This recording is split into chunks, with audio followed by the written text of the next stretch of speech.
One of the worst attacks in northern Nigeria carried out by a radical Islamist has claimed at least 60 lives. According to Amnesty International, the attackers drove motorcycles through the border town of Rann, slaughtering people and setting homes on fire. Ben Kwashi is the Anglican Archbishop of Jos.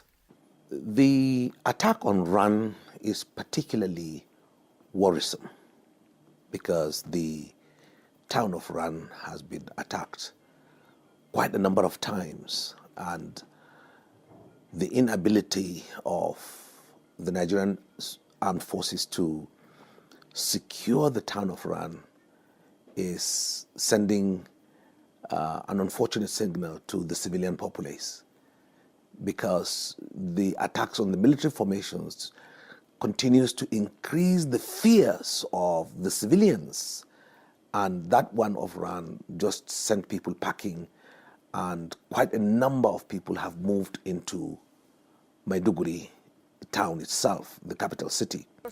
London-based pastor and filmmaker Fred Williams, who's originally from Jos, believes Christians in this troubled region need to respond with Christ's compassion to these ongoing attacks. I think it's very important that we don't allow the convictions and the hatred to swallow up the love, the kindness and the brotherly compassion we can show in this situation. So yes, the killings have continued, but the Christians need to rise up and begin to be the voice of Christ, begin to show love to not just each other, but also to the enemies, and continue to stand for peace.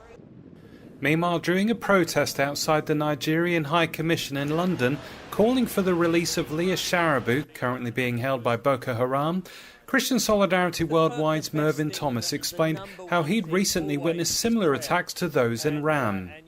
I've literally come back 4 weeks ago from a village in northern Nigeria that had experienced a massacre, the village of Aso, at the hands of the Fulani, and in fact the day after I was there, another 3 were killed in the same village by them, and always the first thing they ask for is prayer.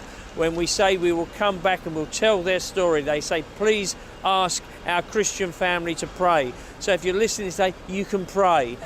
Peter Wooding reporting for the Global News Alliance.